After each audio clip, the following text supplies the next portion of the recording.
Good afternoon guys, punta tayo sa Tropino Restaurant. Isa lang itong bahay guys na ginawang kainan. Kaya nandun siya sa looban.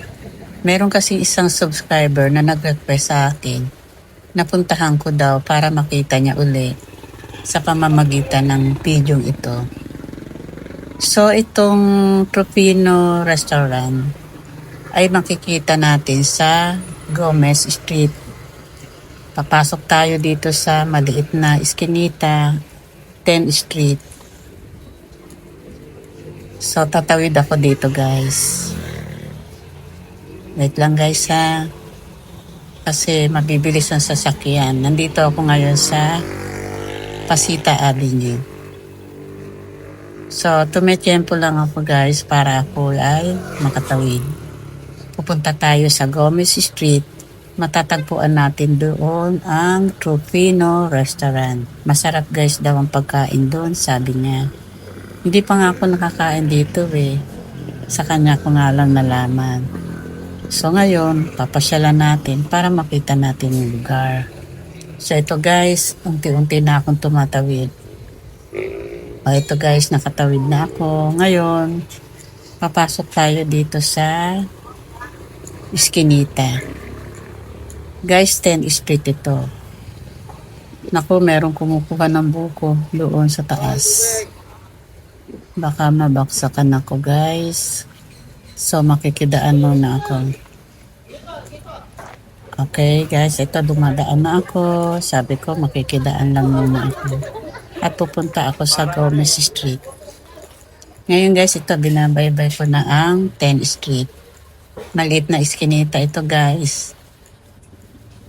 Pero nakakadaan naman ang mga excuse, ang mga van dito, mga tricycle, mga kotse, nakakadaan dito guys. Ngayon guys, nandito na ako sa loob. May notary pala rito. Ayan guys, hinahanap ko yung Gomez Street. Ang street pala dito, mga Gomez, parang yung nasa sa libro.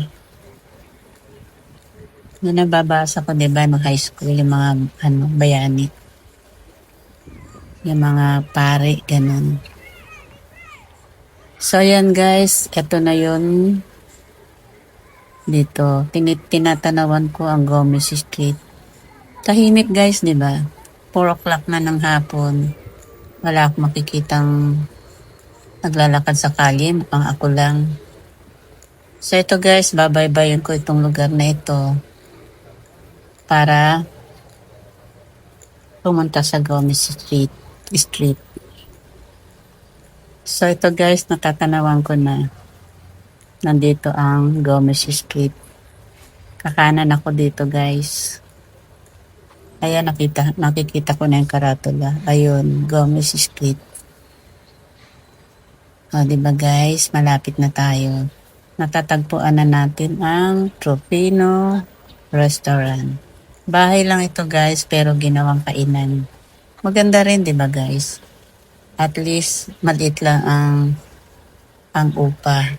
O kung sila man ang may-ari ng pwesto, wala nang babayarang upa. Kasi pag sa commercial, dyan sa Pasita Avenue, ang mamahal guys ng upa dyan.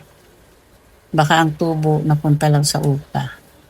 Sa upa ng pwesto. Aww. O guys, ito, babaybayin na natin itong Gomez Street. So, parang sarado pa yata guys. Siguro sa gabi sila nagbubukas. Ito guys, Gomez Street. Siguro sa gabi sila nagbubukas kasi sarado guys ang gate eh. 4 o'clock ngayon ng hapon. Ayan 17. Number 17. Gomez Street. Yan po ang pwesto. Bahay lang siya, pero ginawang kainan. Masasarap daw ang mga pagkain dyan guys. Hindi pa nga ako nakakakain dyan. Ngayon lang ako nakapunta. Kasi binida na isang subscriber, kumain daw silang buong family dyan. At ang sasarap daw ng pagkain. So curious naman ako, nag-search ako sa Facebook. So nakita ko yung mga pinakikita nila, ang sasarap nga naman ng mga pagkain. So guys, ito nilagpasan ko muna yung pwesto. Lakad muna ako dito ng konti. Tahimik guys, di ba? 4 o'clock ng hapon. Pero mapapagmasdan nyo, tahimik. Babalik ako guys ha, para tingnan uli yung pwesto. Sarado siya guys, siguro mamaya pa yan magbubukas. Hindi kasi ako familiar kung anong oras talaga sila nagbubukas. Kasi ngayon ko lang naman ito guys napuntahan. So ito guys, bahay siya oh. Ayan. Pero kainan pala ang loob niyan. So sarado siya. Hindi ko alam kung may kumakain ba sa loob niyan or by appointment. So ayan guys, tahimik. So pakita ko guys ha, yung karatula nila. Ayan na. Tropino. Diba guys, walang tao. Siguro mamaya pa. Hindi ko alam guys kung ano ba. Kasi merong nag-request na isang subscriber na puntahan ko daw itong lugar na ito. At ang sasarap nabulol ako. At ang sasarap daw ng mga pagkain dyan. Sana someday makakain din ako dyan kasi malapit lang sa amin. Walking distance lang, so makakarating na ako dyan. Diba guys? Ngayon ko nga lang nalaman guys na meron palang kainan dyan. Ngayon guys, lalabas na uli ako sa 10th Street. Para makalabas na ako guys, dadaan na ako dito.